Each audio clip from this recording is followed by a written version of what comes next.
अजमेर के नसीराबाद सदर थाना इलाके में 3 दिन पहले हुए पिंटू हत्याकांड के आरोपियों की गिरफ्तारी और मृतक के परिजनों को आर्थिक मुआवजा की मांग को लेकर आज रावत समाज ने कलेक्ट्रेट पर प्रदर्शन किया। विधायक सुरेश सिंह रावत की अगुवाई में समाज ने कलेक्ट्रेट पर प्रदर्शन किया और ज्ञापन सौंपा। पिंटू के 3 दिन पहले देराठू गांव में वहीं के 3 युवकों ने जन्मदिन पार्टी के बहाने बंधक बनाकर बुरी तरह से मारपीट की थी। समाज ने आर्थिक मुआवजे की भी मांग की है क्योंकि मृतक परिवार में कमाने वाला इकलौता था। इधर समाज के ज्ञापन देने के बाद ही कुछ ही घंटों में पुलिस ने हत्याकांड के 3 आरोपियों को गिरफ्तार कर लिया है।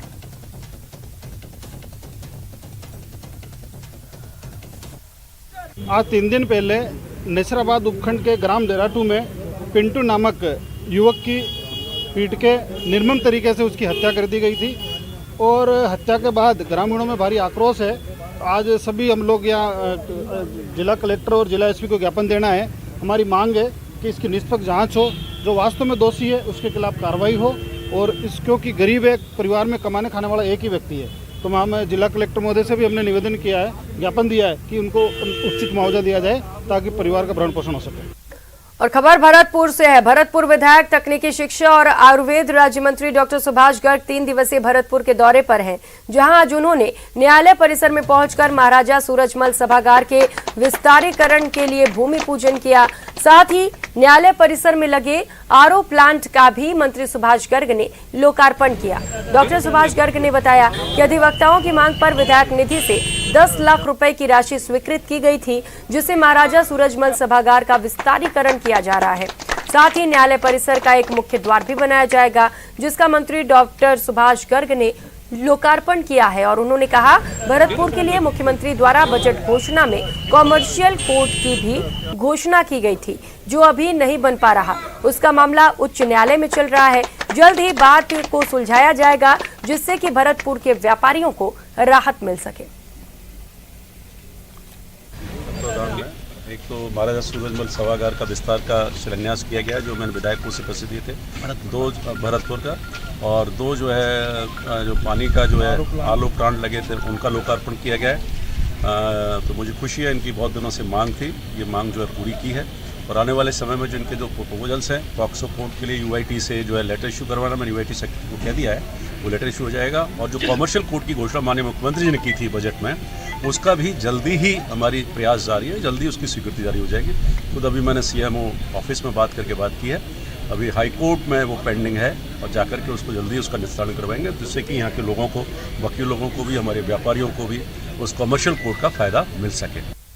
और खबर राजधानी जयपुर से है, जहां पर मामूली बात में 2 गुटों में झगड़ा हो गया, जिसमें एक युवक की पीट कर हत्या कर दी गई। ये वारदात त्रिवेणी नगर में जगन्नाथपुरी कॉलोनी में हुई।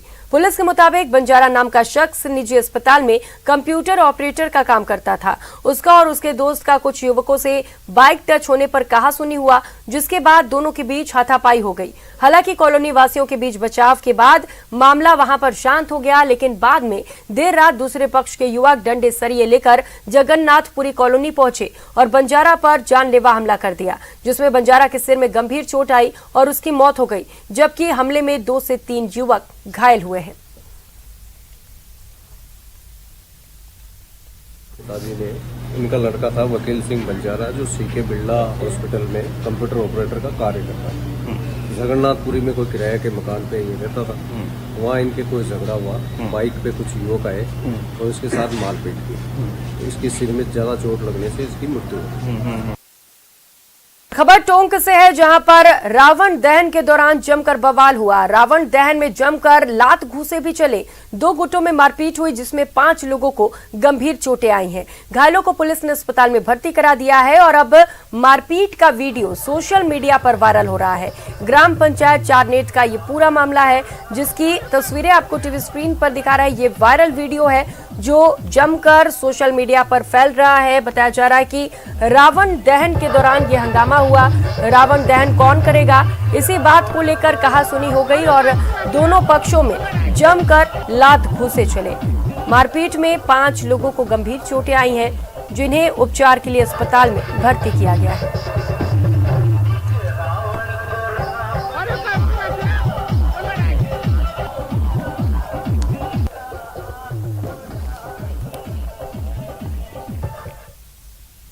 वहीं टोंक के सोप में दशहरे पर धार्मिक आयोजन के नाम पर फुहड़ता देखने को मिली। यहां पुलिस अधिकारियों की मौजूदगी में अश्लील डांस हुआ। इस दौरान पंडाल में बैठी युवतियां और महिलाएं शर्मिंदा हुईं।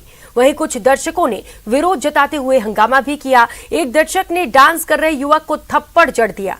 बढ़ते हंगामे के बीच कार्यक्रम को बंद कर समापन की घोषणा कर दी गई। जिस वक्त ये कार्यक्रम चल रहा था उस समय आयोजन स्थल पर सोप थानाधिकारी नरेंद्र सिंह राजावत, सरपंच पति चिरंजी लाल खटीक भी मौजूद थे।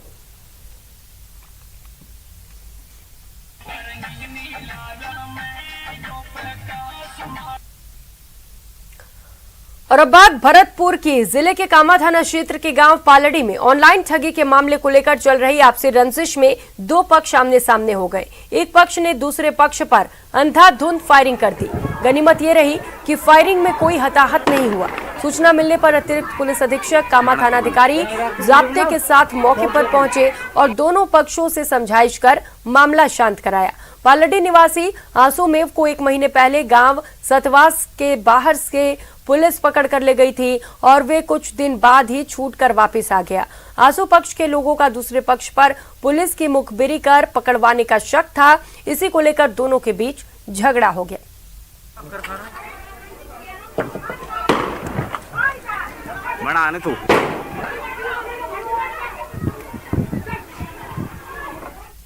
और अब बात कर लेते हैं चूरू की, जहां के सादुलपुर में घर बैठे पैसा कमाओ जैसे लुभावने वादे कर पिलानी सड़क पर स्थित वी मीडिया कंपनी ने लोगों की एक ही रात में कमाई छीन ली और फरार हो गए। पीड़ितों ने बताया कि शहर के करोड़ों रुपए लेकर कंपनी फरार हो गई। पुलिस को सूचना मिलते ही थानाधिकारी कृष्ण कुमार बलौदा मौके पर पहुंचे और लोगों से समझाइश की। पुलिस ने मौके पर एक कांस्टेबल को भी तैनात किया, जिसके बाद दिन भर कंपनी कार्यालय के सामने लोगों की भीड़ लगी रही। हमारे साथ चीटिंग हुई। हमने फेसबुक और व्हाट्सएप सोशल मीडिया के जरिए इसका ऐड देखा और अखबारों में इसके पन्ने आए हुए थे। तभी हमने सोचा इसमें इन्वेस्ट करने के लिए, तो हमने लोगों से उधार लेकर पैसे या कहीं दोस्तों से इधर उधर पैसे करके इसमें इन्वेस्ट किया और मैंने इसमें आईडी लगाई। लगभग मैंने 1.5 लाख रुपए इसमें इन्वेस्ट किए थे और ये एक भरोसेमंद कंपनी बताई जा रही थी, जिसके कारण मैंने भरोसा करके इसमें लगाया। लेकिन ये एक फ्रॉड कंपनी थी जो जिसने लोगों के साथ चीट किया। तो इस कंपनी को यहाँ पे लेके आए और उन्होंने हमें विश्वास दिलाया कि ये देखो ये गाड़ियाँ और पैसे बांट रही है, जिससे इसने हजारों लोगों से करोड़ों रुपए ऐंठ लिए। और यही हमारे पास ही के गांव लसेड़ी के अंदर इन्होंने घर के प्रत्येक घर से गांव के कम से कम 2 से 3 करोड़ रुपए लेके फरार हो गए। और खबर राजसमंद से है, जहां जमीन की रजिस्ट्री करवाने के नाम पर धोखाधड़ी कर 5 लाख रुपए हड़पने के आरोपी को पुलिस ने गिरफ्तार किया है। राजनगर थाना पुलिस ने बताया कि कांकरोली निवासी दीपेंद्र सिंह गोरवा को धोखाधड़ी के आरोप में गिरफ्तार किया गया। आरोपी दीपेंद्र ने सामलाती खातेदारी कृषि भूमि का 1/4 हिस्सा राजा सनाढ्य को 6 लाख रुपए में बेचा और 5 लाख रुपए नकद प्राप्त किए। आरोपी ने जमीन बेचने का इकरार कर 5 लाख रुपए प्राप्त कर लिए, लेकिन जमीन की रजिस्ट्री नहीं कराई, जिसे लेकर परिवाद दिया गया और उसके बाद मामले पर कार्रवाई करते हुए पुलिस ने आरोपी को गिरफ्तार कर लिया।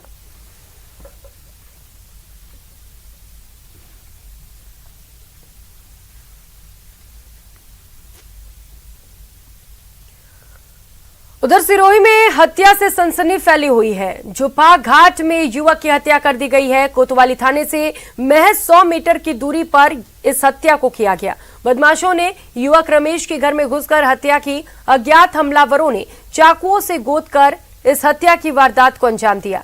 एएसपी देवाराम सहित जाब्ता मौके पर पहुंचा। मौके पर लोगों की भीड़ भी मौजूद हो गई है और मौके से पुलिस साक्ष्य जुटा रही है।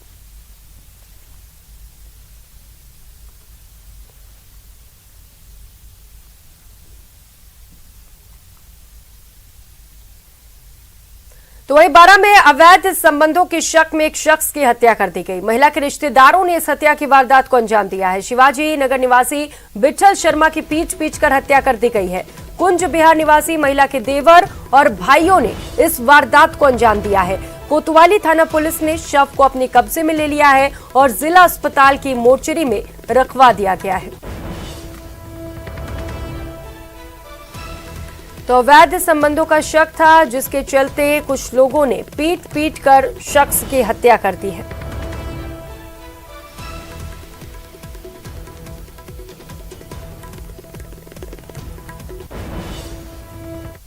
अगली खबर का रुख करेंगे कोटा इटावा उपखंड के सरोवर नगर में बीती रात को अज्ञात व्यक्तियों ने घर के बाहर खड़ी गाड़ियों के शीशे तोड़ दिए, जिससे क्षेत्र में भय व्याप्त है। गाड़ी मालिक शिक्षक लेखराज नागर ने बताया कि घर के बाहर उनकी कार खड़ी हुई थी। अज्ञात व्यक्तियों ने रात को उसके पीछे और आगे के शीशे तोड़ दिए। इस तरह मारुति 800 हरिमोहन मीना की खड़ी हुई गाड़ी के भी शीशे तोड़े गए हैं। इस घटना के बाद सरोवर नगर में लोगों में भय और डर व्याप्त है। इस घटना के पीड़ित लोगों ने इटावा थाने में सूचना दी है और पुलिस पूरे मामले पर जांच में जुटी है। तो मुझे सर की आवाज़ आई, तो बाहर निकलने के बाद मैंने इधर उधर देखा तो मुझे कुछ नज़र नहीं आया। फिर मैं अंदर चला गया। फिर तो 1 मिनट बाद फिर जोर से आवाज़ आई किसी बाहरी पटाखे की तरह की। तो मैं बाहर निकला तो मुझे गाड़ी के साथ फूटा हुआ नजर आया। फिर मैं इधर उधर भी देखा तो मुझे कुछ।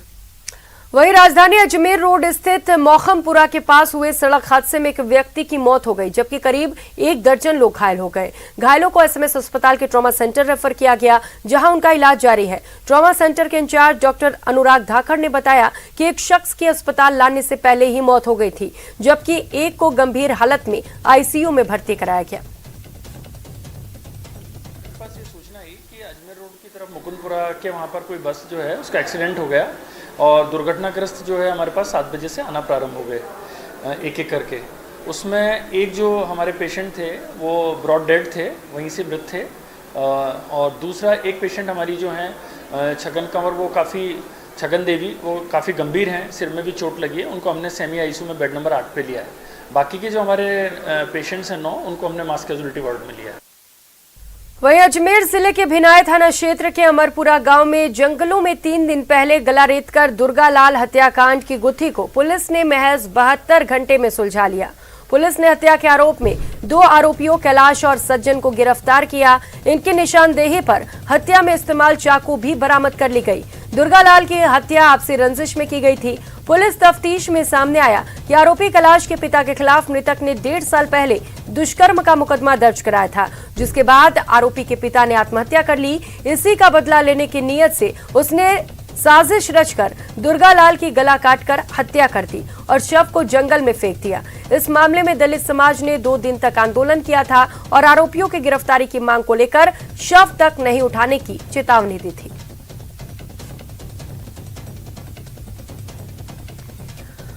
और चलिए अब बात कर लेते हैं स्कूल में हो रहे तालेबंदी की। प्रदेश के अलग अलग जिलों में स्कूलों में शिक्षकों की कमी लगातार बनी हुई है, जिसके चलते लगातार तालाबंदी की जा रही है और प्रदर्शन किया जा रहा है। पहली तस्वीर सिरोही से है, जहां शिक्षकों की कमी के चलते ग्रामीणों ने स्कूल में ताला जड़ दिया, और वहीं दूसरी तस्वीर बीकानेर से है, जहां अध्यापकों की कमी की मांग को लेकर स्कूल में तालाबंदी कर प्रदर्शन किया गया। और सबसे पहले बात कर लेते हैं सिरोही की। सिरोही के रेवदर मारोल के राजकीय उच्च माध्यमिक विद्यालय में ग्रामीणों ने तालाबंदी कर दी। विद्यालय में शिक्षकों की कमी है, जिसके चलते यहां पर विरोध किया जा रहा है। स्कूल में 18 पद स्वीकृत है, लेकिन 4 शिक्षकों के भरोसे यहां पर पढ़ाई चल रही है। विद्यालय में 14 पद रिक्त होने के चलते यहां पर विरोध प्रदर्शन किया गया। नारा बोलो रे।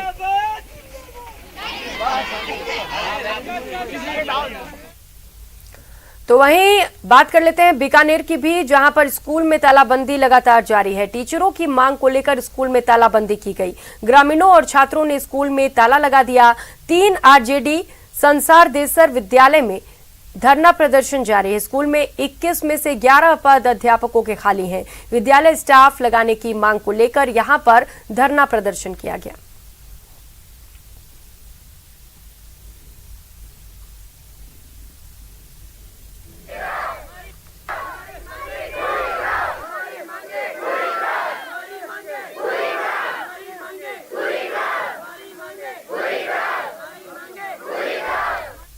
और अब बात कर लेते हैं जोधपुर की, जहां के बीजीएस कॉलोनी और आरटीओ क्षेत्र में बीती रात कुछ लोगों का एक युवक से विवाद हो गया। देखते ही देखते मामले ने तूल पकड़ लिया और ये मामला 2 गुटों में बंट गया, जिसमें एक गुट के लोगों ने बीजीएस बाजार की दुकानों पर तोड़फोड़ कर पथराव किया। घटना की सूचना मिलने पर पुलिस ने गंभीरता दिखाते हुए अतिरिक्त दस्ते को मौके पर तैनात किया। हालांकि पुलिस ने पथराव में किसी के घायल होने से इंकार किया है। स्थिति को शांत करने के लिए पुलिस ने 5 लोगों को हिरासत में लिया है। सूचना मिली थी कि कुछ पास में ही पड़ोस के घर बीजेस कॉलोनी के नटियों का मोहल्ला है, वहाँ के कुछ बदमाश लड़कों ने आकर यहाँ पर एक दुकान में पत्थरबाजी की, जिससे उस दुकान के शीशे टूटे, उधर जो अंदर महिलाएं की वो भयभीत हुई और काफ़ी नुकसान हुआ। इस बात को हमने पूरे गंभीरता से लिया। तुरंत हम सभी उच्चाधिकारी मौके पर आए हैं, जाब्ता पर्याप्त लगा है, इससे आम जो जनता उसमें आक्रोश है। तो अभी हम सबको समझाइश कर दी है, तुरंत FIR दर्ज कर दी जाएगी और जितने भी इसमें असामाजिक तत्व, आपराधिक किस्म के या बदमाश लड़के हैं जो इस घटना में शामिल है, उनको तुरंत गिरफ्तार किया जाएगा। टीम गठित। और बात टोंक की रामविलास चौधरी से बदसलूकी मामले में आ रही अपडेट आपको बता दें। डाक बंगले में कांग्रेसी और सर्व समाज के लोग जुट चुके हैं। दोषी पुलिसकर्मियों पर कार्रवाई की मांग की जा रही है। मौके पर भारी संख्या में पुलिस बल की तैनाती कर दी गई है। RAC के जवान भी तैनात किए गए हैं। सभी सर्किल ऑफिसर और थानाधिकारी भी इस वक्त मौके पर ही मौजूद हैं। 2 पुलिस कार्मिकों को आपको बता दें कि मामले में पहले ही सस्पेंड किया जा चुका है।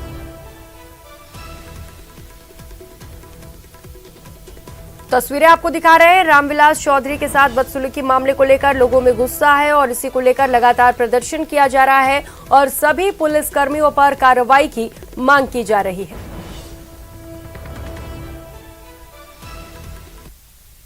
और अब बात बिगड़े बोल की। बाड़मेर में कैलाश चौधरी के बोल एक बार फिर से बिगड़ गए। जसोल में नाथू खां की हत्या के बाद विवाद हुआ। घटना स्थल पर SP से वार्ता का वीडियो वायरल हो रहा है। केंद्रीय मंत्री कैलाश चौधरी का ये वीडियो बताया जा रहा है। CO बालोतरा के लिए अपशब्दों का इस्तेमाल किया गया है। सुनिए क्या कह रहे हैं वे। सारे पिस्टल लेके घूम रहे खुले आम और डिप्टी साथ में जाता है। मैंने कई बार कहा SP साहब, इसका है ना तुरंत प्रभाव से ये गिरफ्तारी नहीं होगी तब तक ये आंदोलन बड़ा होगा। अब इनको गुंडों को यहाँ पर नहीं रहने दिया जाएगा, चाहे इसके लिए मुझे सड़क पर उतरना पड़े या इनको आगे। मुझे कितनी बार कहा, निवेदन किया आपसे भी मत होने दो, मत होने दो। आखिर आदमी की जान ले ली ना इन्होंने। चाहते लोगों की जान। तो वहीं टोंक में रामविलास चौधरी के साथ बदसलूकी मामले में सरकार ने कड़ी कार्रवाई की है। निवाई CO रुद्र प्रकाश शर्मा और निवाई सदर SHO आशाराम गुर्जर को निलंबित कर दिया गया। मुख्यमंत्री कार्यालय के निर्देश के बाद पुलिस मुख्यालय ने आदेश जारी किए। पूरे मामले की अजमेर रेंज IG रुपेंद्र सिंह जांच करेंगे। जनप्रतिनिधि के साथ हुई अभद्रता में प्रथम दृष्टया दोनों को दोषी पाया गया। इससे पहले दोषी पुलिस कार्मिकों के खिलाफ कार्रवाई की मांग को लेकर रामविलास चौधरी ने सिविल लाइंस स्थित आवास के बाहर समर्थकों के साथ पुलिस के खिलाफ नारेबाजी की। रामविलास चौधरी ने पुलिस और प्रशासन की कार्यशैली पर सवाल उठाए और कहा कि PCC सदस्य के साथ ऐसा बर्ताव होना गलत है। पूरे अपन टोंक से जयपुर जाएंगे, टोंक से जयपुर जाते आप भी महसूस करते, हम हर शरीफ आदमी इस बात को महसूस करता है कि जो टोल आता है 10-5 लट इधर साइड में खड़े रहते हैं। पुलिस वाले की चौकी के बाहर तो नहीं खड़े हुए होते हैं, लेकिन वहां पर ऐसे लगते हैं इतने बड़े लट लेकर के खड़े रहते हैं। और कोई ट्रक चाहे कोई भी निकले और निकले, उसके यूं लट दे करके उसको टेस्ट चेकिंग करने से बड़ी एक गुंडागिर्दी वाला सीन नजर आता है। और अब बात लंपी की। टोंक जिले में लंपी रोग की रोकथाम को लेकर प्रशासन और पशुपालन विभाग अलर्ट मोड पर है। पशुपालन विभाग ने गायों को लंपी रोग से बचाने के लिए 1 लाख वैक्सीन लगाने का लक्ष्य रखा है और इसकी शुरुआती दिनों में 24,077 गौवंश को वैक्सीन लगाई जा चुकी है। इस बुलेटिन में फिलहाल इतना ही। न्यूज़ 18 राजस्थान पर खबरों का सिलसिला लगातार जारी है। आप बने रहिए हमारे साथ। नमस्कार।